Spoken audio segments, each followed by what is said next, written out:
بسم اللہ الرحمن الرحیم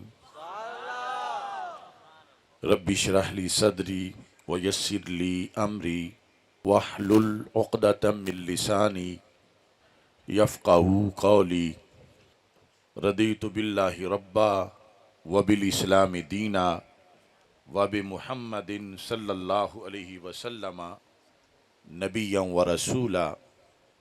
اللہ اکبر، اللہ اکبر، اللہ اکبر، لبیک لبیک لبیک یا رسول اللہ صلی اللہ علیہ وسلم۔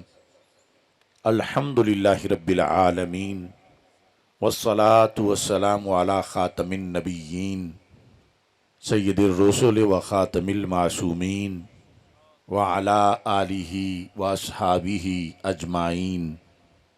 اما بعد فاعوذ باللہ من الشیطان الرجیم۔ بسم اللہ الرحمن الرحیم۔ فَإِنْ آمَنُوا بِمِثْلِ مَا آمَنْتُمْ بِهِ فَقَدِ اهْتَدَوْا۔ صدق اللہ العظیم وصدق رسولہ النبی الکریم الامین۔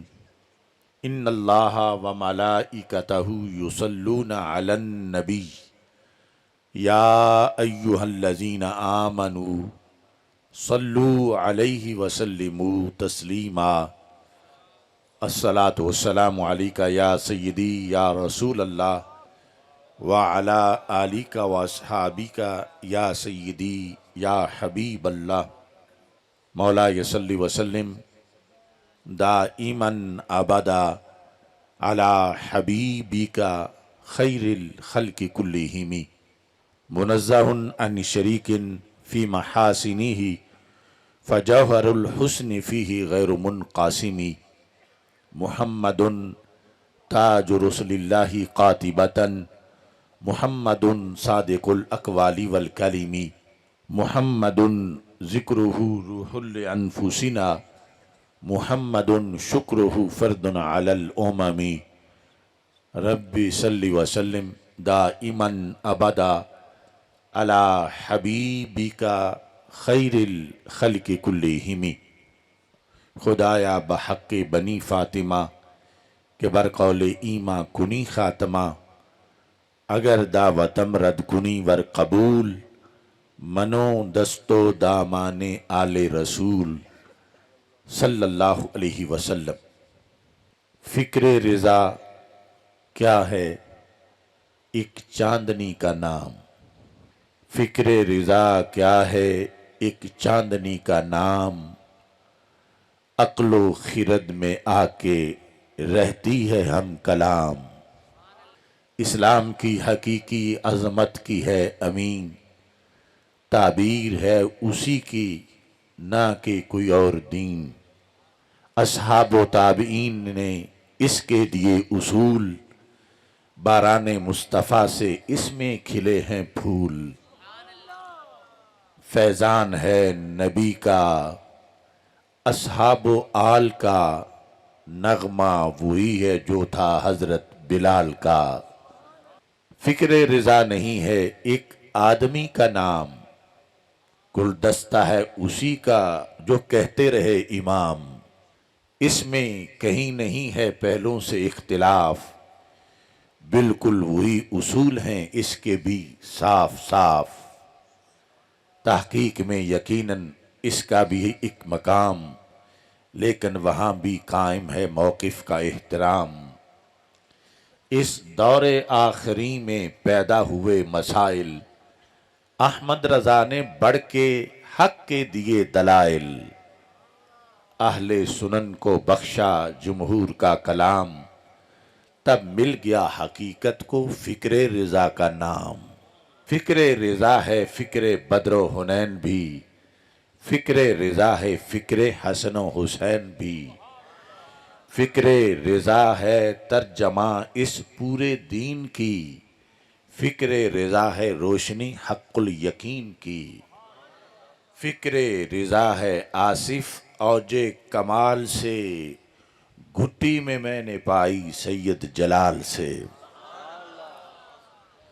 اللہ تبارک و تعالی جل جلالہ و عم نوالہ و اتم برہانہ و اعظم شانہ و جل ذکرہ و عز اسمہ کی حمد و ثنا، اور حضور سرور کائنات، مفخر موجودات، زینت بزم کائنات، دستگیر جہاں، غم گسار زماں، سید سروراں، حامی بے کساں، قائد المرسلین، خاتم النبیین، احمد مجتبیٰ، جناب محمد مصطفیٰ صلی اللہ علیہ وعلی آلہ واصحابہ وبارک وسلم کے دربار گوہربار میں ہدیہ درود و سلام عرض کرنے کے بعد، السلام علیکم ورحمۃ اللہ وبرکاتہ۔ رب ذوالجلال کے فضل اور توفیق سے تحریک فکر رضا پاکستان، تحریک لبیک یا رسول اللہ صلی اللہ علیہ وسلم کی طرف سے عرس شیر اہل سنت رحمہ اللہ تعالیٰ کا انعقاد کیا جا رہا ہے۔ مناظر کبیر استاذ العلماء حضرت علامہ مفتی محمد عابد جلالی صاحب رحمہ اللہ تعالیٰ، آپ نے جو پودا یہاں پہ لگایا تھا، اللہ کے فضل سے وہ اپنا پھل دے رہا ہے۔ عرس مقدس کی تقریب میں شرکت، ان کی شان و عظمت کو خراج تحسین پیش کرنے کا اور ان کی روح کو ایصال ثواب کرنے کا ایک خوبصورت طریقہ ہے۔ رب ذوالجلال ان کے مرکز پرنور پر کروڑوں رحمت نازل فرمائے، اور جس مشن پر وہ لگے رہے، رب ذوالجلال اس مشن پر مزید آگے کارواں کو چلنے کی توفیق عطا فرمائے۔ فکر رضا مجدد دین و ملت امام اہل سنت حضرت امام احمد رضا خان فاضل بریلوی قدس سیر العزیز، آپ نے اپنے عہد میں اہل سنت کی ترجمانی کرتے ہوئے مسلک اہل سنت پر جتنے حملے ہو رہے تھے، ان کا نہایت ہی قوت سے جواب دیا، دین کے سرمایہ کی حفاظت کی، اور کسی طرح کسی محاذ پر بھی پسپائی اختیار نہیں کی۔ اللہ کے فضل سے اللہ نے ان کو فتح عطا فرمائی، تو اتنا مجاہدانہ کردار ادا کرنے کی وجہ سے پھر حق کا جو راستہ ہے، رب ذوالجلال نے چونکہ وعدہ کیا ہے صراط الذین انعمت علیہم، حق کے راستے کو انعام یافتہ لوگوں کے راستے سے تعبیر کیا جاتا ہے۔ وہی تعلیمات جو دار ارقم اور صفہ کی تھیں، اس عہد آخری کے اندر اعلیٰ حضرت فاضل بریلوی رحمۃ اللہ علیہ نے ان کو اجاگر کرنے کا حق ادا کیا، تو اسی عظیم راستے کو مسلک اعلیٰ حضرت سے تعبیر کیا جاتا ہے۔ قرآن مجید برہان رشید میں ہے فَإِنْ آمَنُوا بِمِثْلِ مَا آمَنْتُمْ بِهِ فَقَدْ اهْتَدَوْا۔ قیامت تک کے لوگ نزول قرآن سے وقت سے لے کر ہمیشہ تک ان کے لیے رب ذوالجلال نے یہ واضح کیا کہ وہ لوگ اگر اے صحابہ تمہاری طرح ایمان لے آئیں تو پھر وہ ہدایت یافتہ ہوں گے۔ تو اعلیٰ حضرت فاضل بریلوی رحمۃ اللہ علیہ نے اسی معیار کو دلائل کی روشنی میں واضح کیا ہر کسی کے سامنے، اور اسے ہی آج فکر رضا سے تعبیر کیا جاتا ہے۔ معتقدات تو بہت زیادہ ہیں، لیکن سرور کونین حضرت محمد مصطفیٰ صلی اللہ علیہ وسلم کی ذات گرامی کے لحاظ سے اعلیٰ حضرت فاضل بریلوی رحمۃ اللہ علیہ نے جو تحقیقات پیش کی، اور جس جہت سے آپ نے رسول اللہ صلی اللہ علیہ وسلم کی عزت و ناموس پہ پہرا دیا، وہ ایک منفرد کردار ہے۔ کبھی فرماتے ہیں اور کوئی غیب کیا تجھ سے نہ ہو بھلا، جب نہ خدا ہی چھپا تجھ پہ کروڑوں درود۔ کبھی کہتے ہیں میرے کریم سے گر قطرہ کسی نے مانگا، دریا بہا دیے ہیں دربے بہا دیے ہیں۔ اور کبھی کہتے ہیں چاند شک ہو، پیڑ بولیں جانور سجدہ کریں، بارک اللہ مرج عالم یہی سرکار ہے۔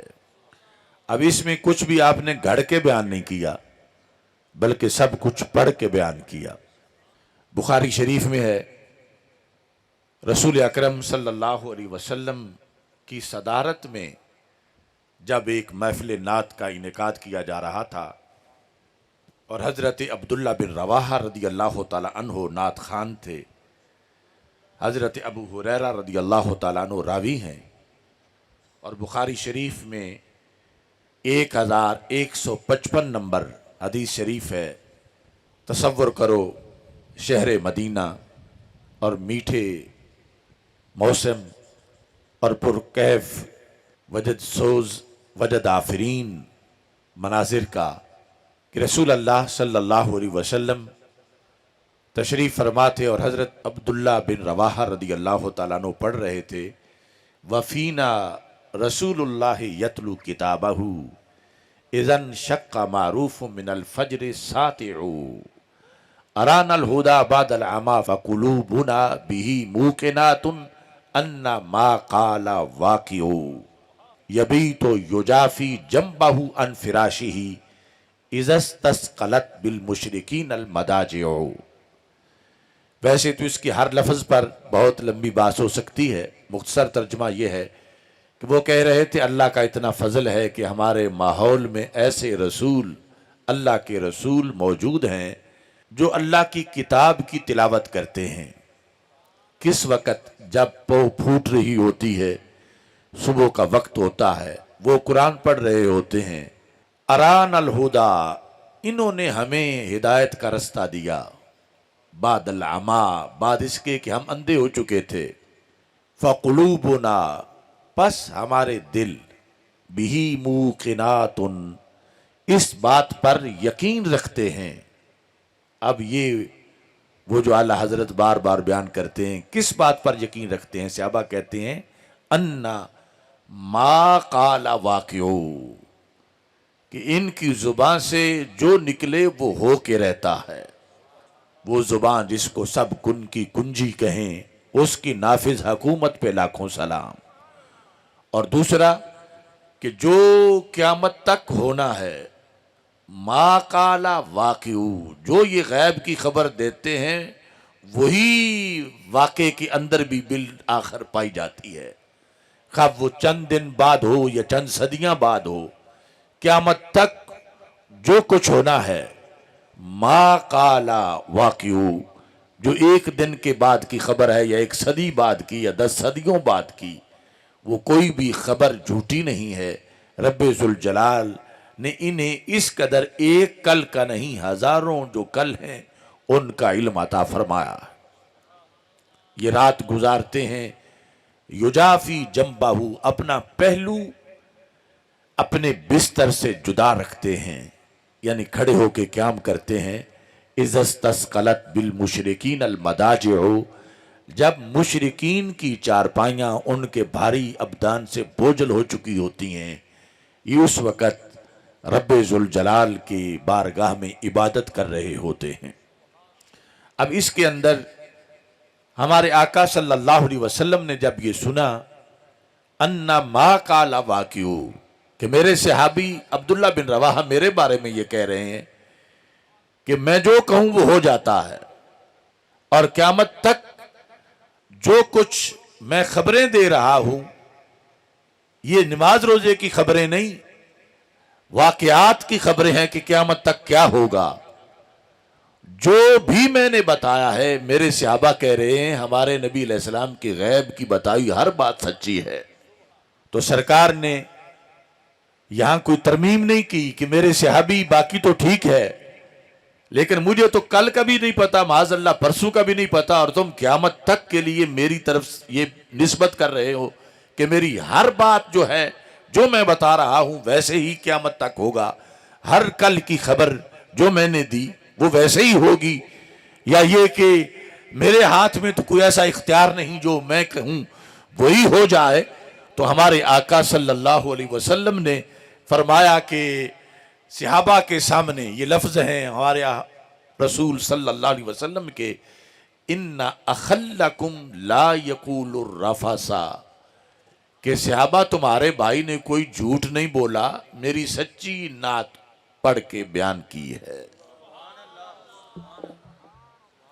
ان اخلکم لا یقول الرفثا، اخلکم سے مراد عبداللہ بن رواحہ، راوی ہے حضرت ابو ہریرہ رضی اللہ تعالیٰ عنہ۔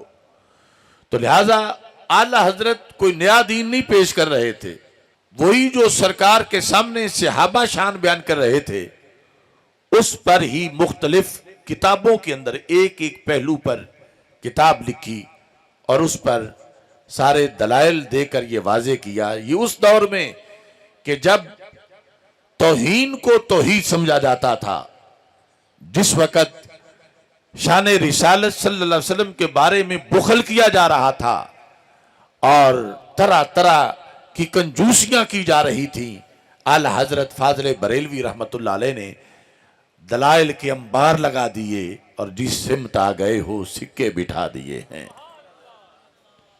اب ایسی ایک محفل نعت، اس کا تذکرہ تفسیر ابن کثیر میں ہے اور اس کے علاوہ بہت سے ماخذ میں ہے کہ ہمارے آقا صلی اللہ علیہ وسلم آپ نے ایک شخص کے آنے پر مرحبا فرمایا، ان کا نام ہے حضرت سواد بن کارب رضی اللہ تعالیٰ عنہ۔ وہ ہند میں آئے ہوئے تھے اور انہیں ان کے جن نے رسول اللہ صلی اللہ علیہ وسلم کے بارے میں مطلع کیا اور بار بار کہا کہ تم ادھر ہو، چلو ادھر ماہ نبوت طلوع ہو چکا ہے۔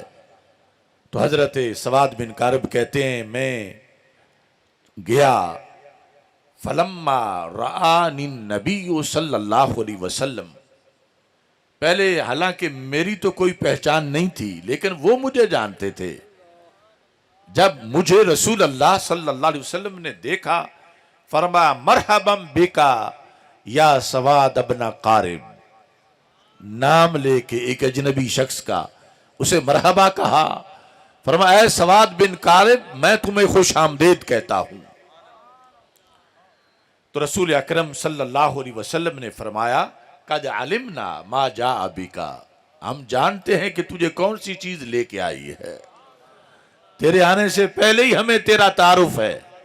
اور رسول اکرم صلی اللہ علیہ وسلم نے مرحبا کہا تو حضرت سواد بن کارب کہتے ہیں قلت یا رسول اللہ صلی اللہ علیہ وسلم قد قلت شعرا فاسمعه منی، میں نے یہاں پہنچنے سے پہلے ہی آپ کا قصیدہ لکھا ہوا ہے، تو مجھے اجازت دو کہ میں وہ پڑھوں اور آپ میرے لکھے ہوئے اشعار جو ہیں وہ سنیں۔ اب اس کے اندر حضرت سواد بن کارب رضی اللہ تعالیٰ عنہ نے پہلے دن جس عقیدے کی بنیاد پر شرک کو توڑا اور ایمان میں داخل ہوئے، یہ کوئی 13ویں 14ویں صدی کا گھڑا ہوا عقیدہ نہیں تھا، پہلے ایمان ہی اس کی زیر سایہ ان کو میسر آیا۔ تو میرے آقا علیہ السلام نے فرمایا کہ سناؤ تم کیا سنانا چاہتے ہو۔ وہ قصیدہ لمبا ہے، اس کے اندر پڑھتے پڑھتے انہوں نے کہا فَأَشْهَدُ أَنَّ اللَّهَ لَا رَبَّ غَيْرُهُ، میں گواہی دیتا ہوں کہ اللہ کے سوا کوئی رب نہیں ہے، یہ پہلی گواہی۔ دوسری وَأَنَّكَ مَأْمُونٌ عَلَى كُلِّ غَائِبٍ، میں یہ گواہی دیتا ہوں کہ رب نے تجھے ہر قسم کا غیب عطا فرمایا ہے۔ آج لوگ کہتے ہیں کہ چونکہ فلاں نے اللہ کے رسول علیہ السلام کے بارے میں یہ عقیدہ رکھا کہ وہ غیب جانتے ہیں لہذا کافر ہو گیا معاذ اللہ، اور اس وقت یہ تھا کہ کافر مومن تب ہوا جب رسول اللہ صلی اللہ علیہ وسلم کی یہ شان بیان کر رہے تھے وَأَنَّكَ مَامُونٌ عَلَى كُلِّ غَائِبٍ، ہر قسم کے غیب پر اللہ نے آپ کو امین بنایا ہے۔ وَأَنَّكَ أَدْنَى الْمُرْسَلِينَ وَسِيلَةً إِلَى اللَّهِ يَبْنَ الْأَكْرَمِينَ الْأَطَائِبِ، میں یہ گواہی دیتا ہوں کہ سارے انبیاء علیہ السلام کے وسیلے کے مقابلے میں محبوب آپ کی ذات کا وسیلہ بڑا تیز ترین ہے. سارے نبی ہی وسیلہ ہیں، مگر اشہد انک ادنی المرسلین، ادنا بمعنی اقرب ہے کہ سارے رسولوں کے ذریعے سے رب کی طرف پہنچ اتنی جلدی نہیں ہوتی جتنی آپ کے وسیلے سے بندہ رب ذوالجلال کے قرب میں جتنا جلدی پہنچتا ہے. اور پھر میں گواہی دیتا ہوں یبن الاکرمین الاتائبی کہ تمہارے سلسلہ نسب میں جتنے شجرہ نسب میں باپ ہیں اور جتنی مائیں ہیں، اللہ نے سب کو اکرم بنایا ہے اور سب کو اطیب بنایا ہے.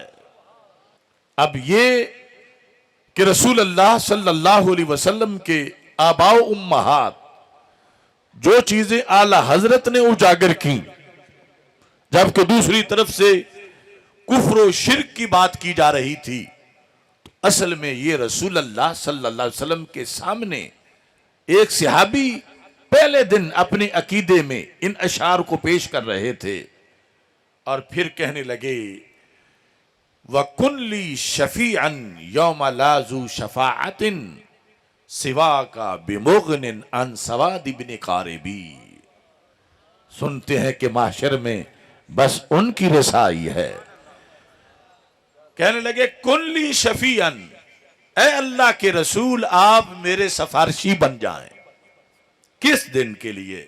یوم لا ذو شفاعت، جس دن اور کوئی اتنا بڑا سفارش کرنے والا نہیں ہوگا. کن لی شفیعن یوم لا ذو شفاعت سوا کا، آپ کے سوا، یعنی جو در شفاعت کھول لے اور شفاعت عظمیٰ کے منصب پر فائز ہو، میرے محبوب آپ کے سوا وہ اور کوئی ذات نہیں، وہ آپ ہی ہیں. سوا کا بمغن عن سواد بن کاربی، فرمایا سواد بن کارب کو اس دن سوائے آپ کے وہ فائدہ کوئی نہیں پہنچا سکتا، میرے محبوب جو فائدہ آپ پہنچانے والے ہیں. اب یہ غلو والی نعت خوانی نہیں تھی. اللہ کے رسول علیہ السلام کے سامنے ایک صحابی یہ لفظ بول رہے ہیں جس میں آپ کو بھی وسیلہ مانتے ہیں اور آپ کے علاوہ ہر نبی کو وسیلہ مان رہے ہیں. کچھ لوگ اڑے ہوئے ہیں زندہ کا وسیلہ تو اس کا جائز ہے اور جو فوت ہو گئے ان کا جائز نہیں. تو اگر ایسا ہوتا تو سرکار فرماتے مجھے مان لو باقی کو وسیلہ نہ مانو. لیکن رسول اللہ صلی اللہ علیہ وسلم نے اس طرح کی کوئی بات نہیں فرمائی. پھر یہ ہے کہ مشکل کشا کوئی نہیں، تو یہ سرکار کو مشکل کشا مان رہے ہیں اور قیامت کے دن کے لیے مان رہے ہیں اور مغنی مان رہے ہیں، بے نیاز کرنے والا، فائدہ دینے والا. قیامت کے دن جو ہے وہ ہر قسم کی ہولناکیوں سے محفوظ رکھنے والی ذات. اب یہ نعت جس وقت رسول اکرم صلی اللہ علیہ وسلم کے سامنے پڑھی گئی تو ہمارے آقا علیہ السلام نے کیا فرمایا؟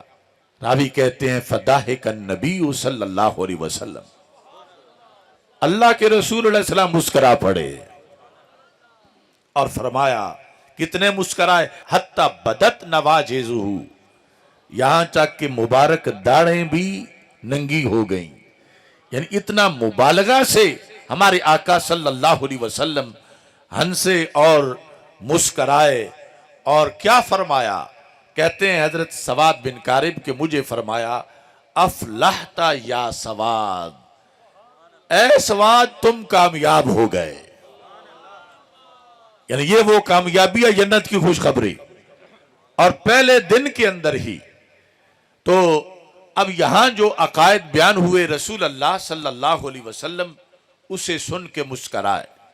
اب یہاں پہ ہم نے مرکز العابد اہل سنت کے اندر آج یہ محفل نعت کے اشعار پڑھے اور سنے تو جہاں پر سن کے اللہ کے رسول مسکرائے تھے صدیوں پہلے، وہاں مرکز اہل سنت میں بیٹھا ہوا ہر شریک محفل بھی مسکرا پڑا. یہ مسکراہٹ کروڑوں روپے سے بھی نہیں ملتی. اندر اندھیرا ہو تو سونے کے محل میں کوئی بیٹھا ہو پھر بھی یہ مسکراہٹ نہیں مل سکتی۔ اللہ کے رسول علیہ السلام کی شانوں کو سن کر اللہ کے رسول علیہ السلام جس مقام پر مسکرائے اسی پہ آج کا ان پڑھ سنی بھی مسکرا پڑتا ہے۔ تو پتہ چلا یہ اندر سے تار لگی ہوئی ہے کہ جس چیز کو دیکھ کے اللہ کے رسول علیہ السلام جس کو سن کے مسکراتے ہیں اس کو سن کے علماء تو کیا ان پڑھ سنی بھی مسکرا پڑتا ہے۔ اور دوسری طرف جو بد عقیدہ پڑے ہوئے بھی ہیں ان کو یہ توفیق ہی نہیں کہ یہ پڑھ کے سنائیں، یا ان کے مجمع میں یہ توفیق نہیں کہ ایسی باتیں پڑھ کے سن کے آگے سے خوش ہو جائیں۔ یہ وہ بیس ہے جس کی بنیاد پہ میں کہتا ہوں کہ ہماری مٹی اگرچہ پنجاب کی ہے مگر سینے میں نور مدینہ شریف کا ہے۔ تو نبی اکرم نور مجسم شفیع معظم صلی اللہ علیہ وسلم کی ذات گرامی کے لحاظ سے جو اعلی حضرت فاضل بریلوی رحمت اللہ علیہ کے قلم سے بار بار ثناخوانی ہوتی ہے، اس کے لحاظ سے اس مختصر وقت میں احادیث کے اندر جائزہ لیجئے کہ حقیقت اس سلسلہ کے اندر کیا موجود ہے۔ سنن النبی و ایامہ، یہ کتاب ہے ابن سعد کی، طبقات ابن سعد والے جو حافظ ابن سعد ہیں، جلد نمبر 2 میں یہ حدیث شریف موجود ہے۔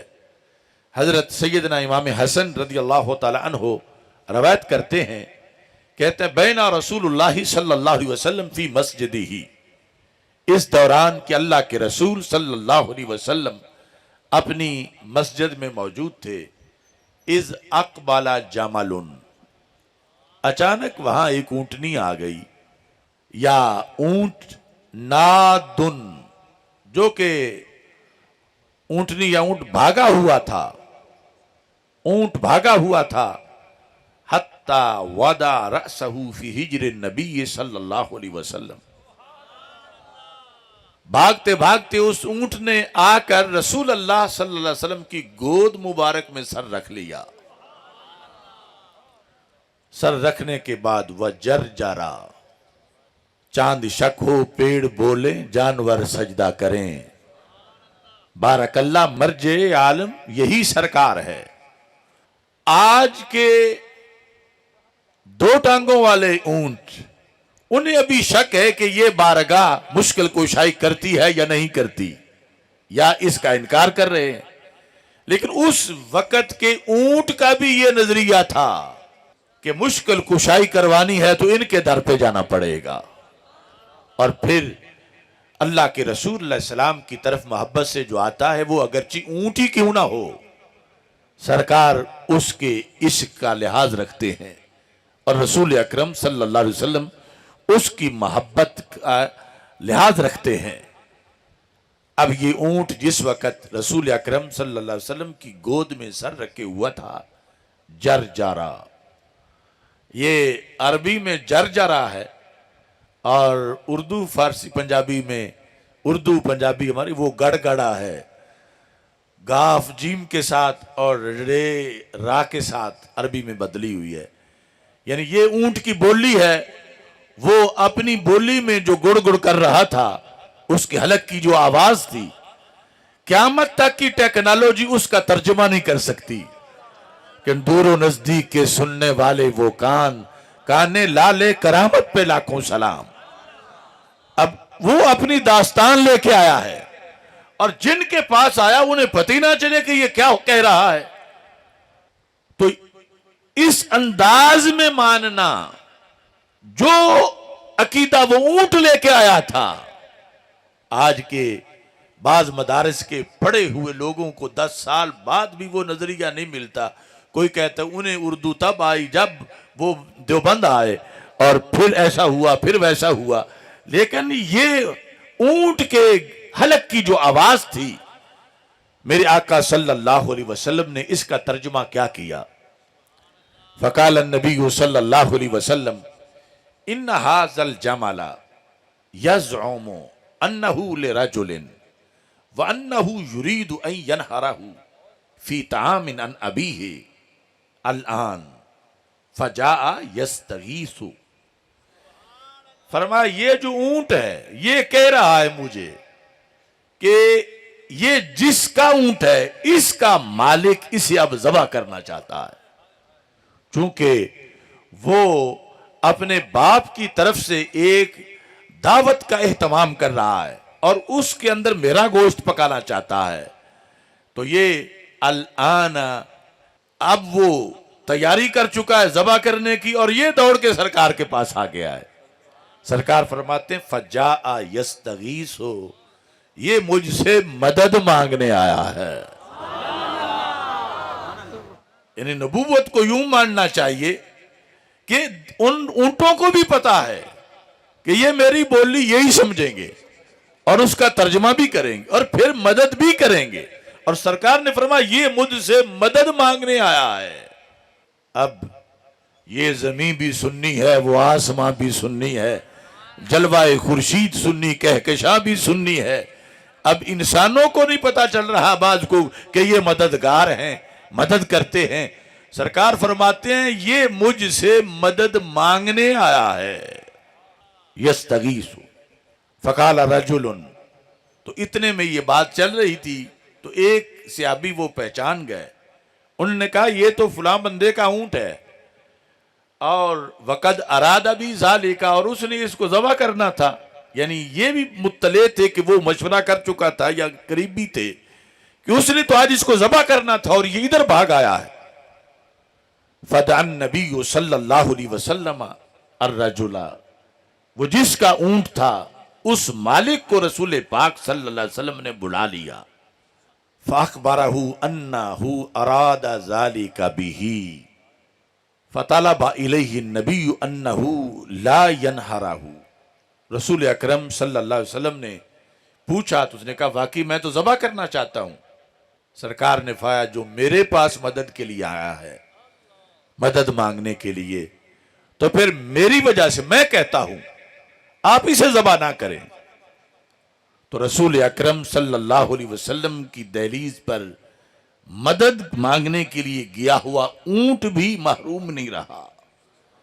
سرکار نے بات کر کے اس کو راضی کیا کسی اور طریقے سے، دیگر احادیث میں اس کی تفصیل ہے، اور اس اونٹ کو اس وقت اس موقع پر ذبح نہیں ہونے دیا، کیونکہ وہ در رسول صلی اللہ علیہ وسلم پر آیا، مدد مانگنے آیا، ملجا و ماوا سمجھ کے آیا، اور رسول اکرم صلی اللہ علیہ وسلم نے جو کسی نے آ کر نہیں بتایا تھا پہلے کہ یہ فلاں کا ہے اور ذبح ہونے کا معاملہ ہے، سرکار نے اس کی حلق کی آواز کا ترجمہ کیا جو وہ گڑ گڑ کر رہا تھا، اور بتایا معاملہ یہ ہے اس اونٹ کا۔ لہٰذا نبی اکرم نور مجسم شفیع معظم صلی اللہ علیہ وسلم کی دہلیز کے ساتھ پیار صرف انسان ہی نہیں کرتے، حیوان بھی کرتے ہیں، اور آپ سے محبت کرنے والا انسانوں میں ہی نہیں حیوانوں میں سے بھی ہو تو رب ذوالجلال کے فضل سے سرکار اس کو بھی محروم نہیں کرتے اور اس کے لیے بھی خصوصی اہتمام فرماتے ہیں۔ اس لحاظ سے اس کے قریب قریب جو حدیث شریف ہے مشکات شریف میں 5922 نمبر حدیث، اس میں ہے کہ رسول اکرم صلی اللہ علیہ وسلم گزر رہے تھے۔ حضرت یعلا بن مرہ کہتے ہیں نحن نسیر معاہ، ہم نبی اکرم صلی اللہ علیہ وسلم کے ساتھ چل رہے تھے، مررنا ببعیر یسنا علیہ، ہم ایک اونٹ کے پاس سے گزرے جس اونٹ کو پانی نکالنے کے لیے کنویں سے استعمال کیا جاتا تھا۔ وہ جو ایک طریقہ ہے جس میں اونٹ کھینچ کے آگے لے جاتے ہیں اس چرخی کو اور پانی نکلتا ہے، پھر پیچھے لایا جاتا ہے، پھر کھینچ کے آگے لے جاتے ہیں، تو اس طرح نہایت مشقت سے اس اونٹ سے روزانہ کام لیا جاتا تھا۔ اب اس کے پاس سے جب رسول اکرم صلی اللہ علیہ وسلم گزرے، فَرَمَّا رَآهُ الْبَعِيرُ، سرکار کو جب اونٹ نے دیکھا تو اس کے جذبات کی آئی، یہ کہاں نصیب میرے کہ تو آپ چل کے آتا، کوئی جذبہ محبت میرے کام آ گیا ہے، میرے دل کی دھڑکنوں میں تیرا نام آ گیا ہے، کر لو قبول آقا یہ غلام آ گیا ہے۔ اس نے کہا تو میری تو بات بن گئی کہ اللہ کے رسول علیہ السلام تشریف لے آئے ہیں۔ فَلَمَّا رَآهُ جَرْجَرَ فَوَضَعَ جِرَانَهُ، جیران کہتے ہیں گردن کے اگلے حصے کو۔ اللہ کے رسول علیہ السلام کے قدموں پر اپنی گردن سر رکھ دیا، اور جرجرا وہی آواز جس کا اس حدیث میں ذکر ہے، اپنے حلق کی آواز نکال رہا تھا۔ فوقف علیہ النبی صلی اللہ علیہ وسلم، سرکار صلی اللہ علیہ وسلم نے جہاں جانا تھا ادھر تاخیر کر دی، ٹھہر گئے اس کی بات سننے کے لیے اور اس کی جھولی بھرنے کے لیے۔ جب آپ ٹھہرے فرمایا این صاحب ھذا البعیر، اس اونٹ کا مالک کون ہے؟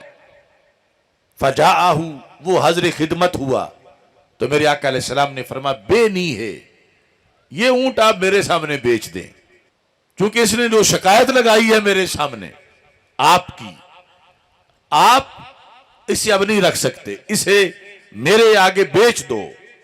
تو وہ صحابی تھے، کہنے لگے بل نہبہ لکا یا رسول اللہ صلی اللہ علیہ وسلم، بیچنا کیوں ہے، میں آپ کو ویسے گفٹ کر دیتا ہوں۔ جب انہوں نے یہ کہا تو ساتھ کسی نے بتا انہو لأہل بیت ما لہم معیشہ غیرہ اور غیرہ، فرمایا یہ اس گھرانے کا، اس خاندان کا اونٹ ہے، ان لوگوں کا جن کی زندگی اس کے سوا گزر نہیں سکتی، یہی ان کا آسرا ہے۔ اس اونٹ کی وجہ سے پانی نکالتے ہیں، کھیتی کرتے ہیں، اسے سیراب کرتے ہیں۔ وہ اگرچہ کہہ رہا ہے کہ میں ہبہ کر دیتا ہوں، میں گفٹ کرتا ہوں، لیکن اس کا پھر گزارا نہیں ہوگا۔ تو میرے آقا صلی اللہ علیہ وسلم نے ارشاد فرمایا اما اذا ذکرت ھذا من امرہ، یعنی سرکار اگر اونٹ پر مہربان ہے تو اس کے آقا کے بھی، اس کے مالک کے بھی رسول ہیں، یعنی کہ اونٹ کی تو مدد ہو جائے اور مالک پھر جو ہے وہ شفقتوں سے محروم ہو جائے۔ فرمایا جب یہ بات ہے تو پھر فرمایا مالک کو کہ ٹھیک ہے تم نہ مجھے گفٹ کرو نہ بیچو، لیکن پتہ ہے اس نے مجھے کیا شکایت لگائی ہے، اس کے لحاظ سے تم نے شکایت دور کرنی ہے۔ فرمایا انہو، یہ جو اونٹ ہے، شکا کثرت العمل وقلت العلف، فرمایا اس نے مجھے شکایت لگائی ہے میرا مالک کام زیادہ لیتا ہے، چارہ تھوڑا ڈالتا ہے۔ تو یہ ٹیکنالوجی قیامت تک کیا وہ گڑ گڑ جو ہے اس سے کیسے سمجھ سکے کہ وہ کریا فریاد لے کے آیا ہے، اور جو ایک اونٹ کے لیے اتنا اہتمام کرنے والے ہیں، اشرف المخلوقات امتی کے لیے کتنا اہتمام کرنے والے ہوں۔ اور فرمایا اس کے مالک کو کہ ٹھیک ہے پاس رکھو مگر اس کا لحاظ رکھو۔ آج دنیا میں امریکہ جو ہے وہ ٹھیکیدار بنا ہوا ہے حقوق کا اور چیمپئن، یہ حیوانوں کے حقوق ہیں جو آج سے 14 صدیاں پہلے دہلیز مصطفیٰ صلی اللہ علیہ وسلم سے ملے ہیں، درختوں کو، چڑیوں کو، ہرنیوں کو، اونٹوں کو۔ تو جس ذات نے حیوانوں کے حقوق کا اتنا تحفظ کیا ہے تو انسانوں کے حقوق کو کس قدر محفوظ کیا ہوگا، اور جس دین اسلام میں جانوروں کے اتنے حقوق ہیں اس دین اسلام کے اندر انسانوں کے کتنے حقوق ہوں گے، اور وہی حقیقت میں حقوق ہیں جو اسلام نے رکھے ہیں۔ باقی حقوق انسانیت کے نام پر فراڈ کیا جا رہا ہے، انسانوں کو جانوروں سے بدتر بنانے کے لیے مختلف قسم کے ہتھیار اور پراپوگنڈے لانچ کیے جا رہے ہیں، لیکن یہ دربار مصطفیٰ صلی اللہ علیہ وسلم ہے کہ جہاں صرف انسانوں کی حقیقی حقوق کی آواز بلند نہیں کی گئی بلکہ حیوانوں کے حقوق، بے جانوں کے حقوق بھی، درختوں کے حقوق بھی ہمارے نبی صلی اللہ علیہ وسلم نے بیان بھی کیے ہیں اور ان پہ پہرا بھی دیا ہے۔ اب یہاں نبی اکرم صلی اللہ علیہ وسلم نے فرمایا فَأَحْسِنُوا إِلَيْهِ، تم جن کا یہ ہے پر اس کے ساتھ احسان کرو اور اس پر زیادتی نہ کرو۔ تو فکر رضا قرآن و سنت کی ایک خوشبو ہے جس کے اندر آداب مصطفیٰ صلی اللہ علیہ وسلم کو اعلیٰ طریقے سے بیان کیا گیا۔ ایک حوالہ میں آپ کے سامنے فتاوی رضویہ شریف سے اس سلسلہ کے اندر پیش کر رہا ہوں، جلد نمبر 14، اس میں صفحہ نمبر 614 پر ایک سوال کا جواب ہے۔ توجہ سے سننا۔ سوال یہ کیا گیا کہ سید عالم صلی اللہ علیہ وسلم کی شان میں صاحب کہنا، یعنی محمد صاحب کہنا کیسا ہے؟ یہ ظاہر ہے کہ ہم جس کا ادب کرنا چاہیں اس کے ساتھ لفظ صاحب بولتے ہیں۔ استاد صاحب نے، پیر صاحب نے یہ کہا تو یہ صاحب ادب کے لیے ہوتا ہے۔ اور مجھے وہ لطیفہ بھی یاد آ گیا کہ میں جب عراق پڑھنے گیا تو وہاں پر ایک ڈاکٹر عدنان دوری تھے جو کسی زمانے میں پنجاب یونیورسٹی سے پڑھ کے عراق واپس گئے تھے، تو انہوں نے مجھے وہ مجمع علمی جو عراق کی تھی اس کے سربراہ تھے، تو مجھ سے گفتگو کرتے ہوئے انہوں نے کہا کہ میں کافی دیر وہاں پہ رہا ہوں، لیکن ایک بات کی مجھے سمجھ نہیں آئی، میں آج تک، یعنی عربی میں وہ مجھ سے پوچھ رہا تھا کہ وہاں پر سارے لوگوں کے ساتھ آخر میں صاحب کیوں کہا جاتا ہے؟ کہ میں جدھر بھی جاتا تھا وہ اکرم صاحب، خالد صاحب، تو کیا یہ کسی قبیلے کا نام ہے یا کسی علمی ڈگری کا نام ہے یا کس وجہ سے یہ کہا جاتا ہے؟ یعنی وہ ایک جو عربی تھا جس کو یہاں کے احوال معلوم نہیں تھے، اس میں یہ ان کو تشنگی تھی کہ میں نے کسی سے پوچھنا ہے وہاں کے بندے سے کہ ہر کوئی صاحب کیوں اس کے ساتھ بولتے ہیں۔ تو میں نے ان کو سمجھایا کہ یہ یعنی ہمارے ہاں کسی کی ادب احترام کے لیے 7 لفظ صاحب بول دیتے ہیں۔ اب یہاں پر اعلیٰ حضرت فاضل بریلوی رحمۃ اللہ علیہ سے پوچھا گیا کہ جیسے استاد صاحب، پیر صاحب، تو کیا محمد صاحب کہنا، اللہ کے رسول حضرت محمد مصطفیٰ صلی اللہ علیہ وسلم کے اسم شریف کے ساتھ لفظ صاحب بولنا، یہ کیسا ہے؟ تو بڑا جامع جواب دیا آپ نے فرمایا کہ ویسے تو حدیث شریف میں ہے حضرت رب العزت عز جلالہ پر لفظ صاحب کا اطلاق جائز ہے، یعنی اللہ کو بھی صاحب کہنا جائز ہے۔ صرف صاحب کہ دعا ہے جو سفر کی، اس میں ہے اللہم انت الصاحب فی السفر والخلیفۃ فی المال والاہل، رب تو سفر میں میرا صاحب ہے اور پیچھے جو میرا مال ہے اور میرا اہل و عیال ہے ان میں تو میرا خلیفہ ہے، یعنی ان کا تو نگہبان ہے۔ میں تو اب گھر سے نکل آیا ہوں، یہ سفر میں دعا پڑھی جا رہی ہے، دعائے معصور جو حدیث شریف میں ہے، میرے ساتھ بھی تو ہے اور پیچھے میرے گھر کا بھی تو نگہبان ہے، میرے ساتھ تو ہے، انت صاحب، تو میرا صاحب ہے سفر کے اندر۔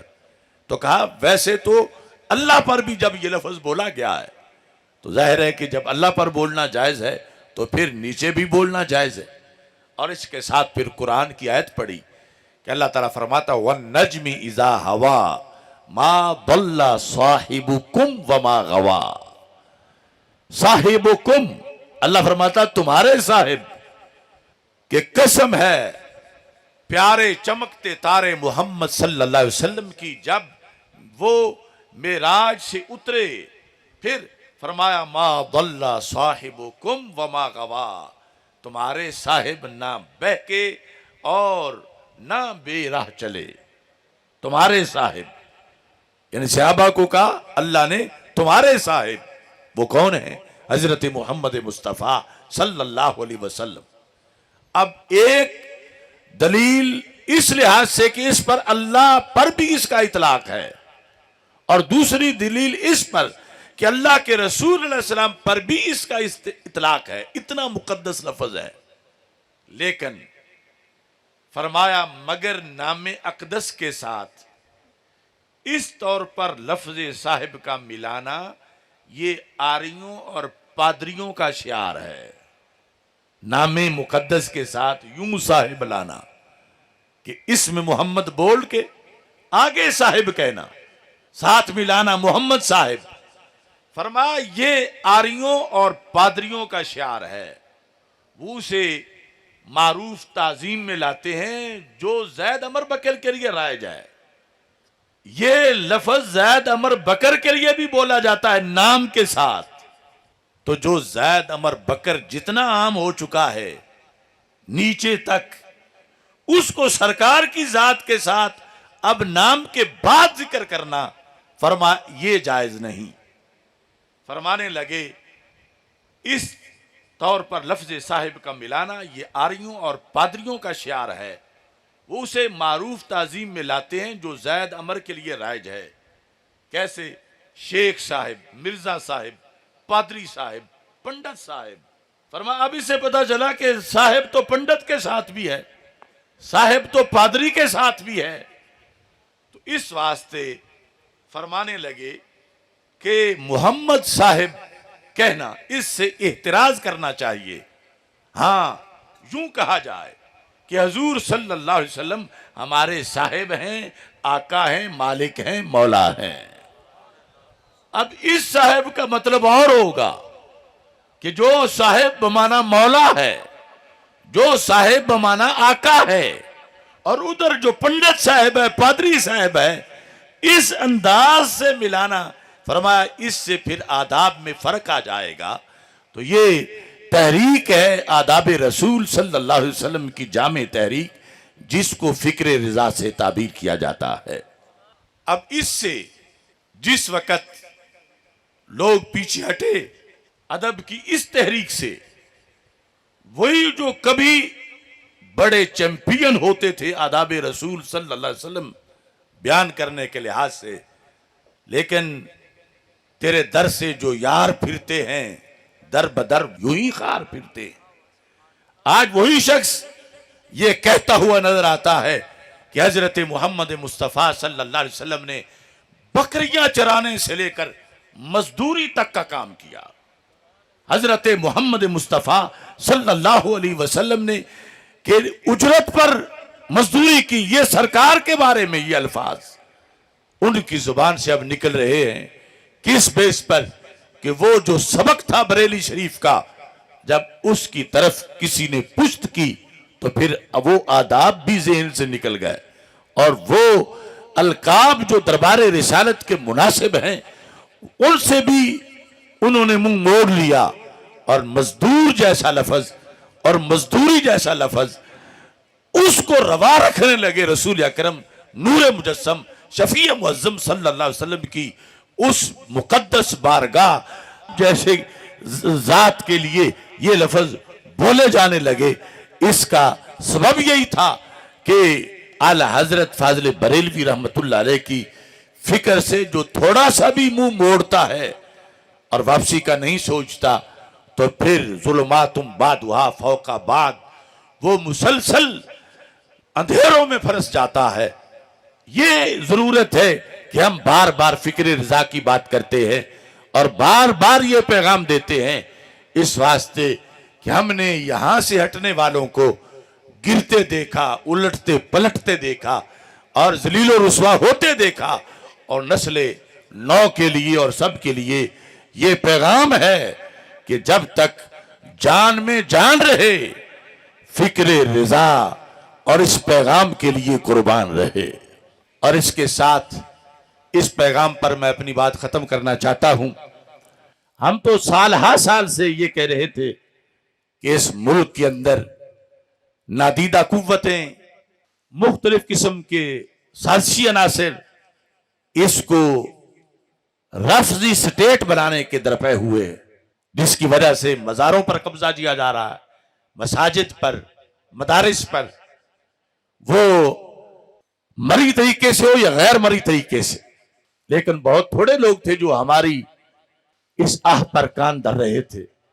چلتے چلتے اب حضرت عبداللہ شاہ غازی رحمت اللہ علیہ جیسی درگاہ، حضرت قطب عالم بخاری رحمت اللہ علیہ جیسی درگاہ، حضرت غیب شاہ بخاری رحمت اللہ علیہ جیسی درگاہ، وہ سندھ حکومت نے اس کی روافظ پر مشتمل کمیٹیاں بنا دی۔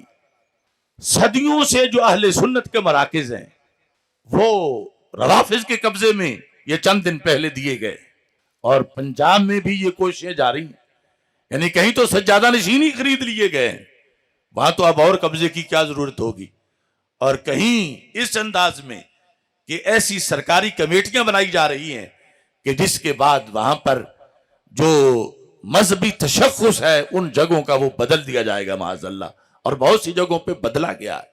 آج اس سلسلہ میں سنی ایکشن کمیٹی کراچی کا بھی اجلاس ہوا، اور ہم بھی اپنی طرف سے یہ آواز بلند کر رہے ہیں کہ ایسی تمام درگاہیں جو کہ اہل سنت و جماعت کے انتظام میں ہیں، اور اہل سنت و جماعت ہمارے بزرگوں کی ہیں، وہ مراکز اور وہ دربار سنی علماء و مشائخ کے ہیں، لیکن اب کہیں بد عقیدہ خوارج قبضہ جمائے بیٹھے ہیں، اور کہیں بد عقیدہ روافض قبضہ جمائے بیٹھے ہیں، اور اہل سنت کو کھڈے لائن لگانے کی سازشیں کی جا رہی ہیں۔ کیا آپ اس بات کی حمایت کرتے ہیں کہ مراکز اہل سنت، ان کو مراکز اہل سنت ہی رہنے دیا جائے؟ لہذا سندھ حکومت نے جو وہ ناجائز قبضہ گروپ کمیٹیاں بنائی ہیں وہ واپس لے، اور ایسے ہی داتا دربار کے لحاظ سے بعض ایسے خفیہ کام کیے جا رہے ہیں کہ جن کی وجہ سے چند سالوں کے بعد یہی مسئلہ وہاں پر بھی معاذ اللہ کھڑا کر دیا جائے گا، اور کئی مراکز پہلے ہی روافض اور خوارج کے قبضے میں دیے جا چکے ہیں۔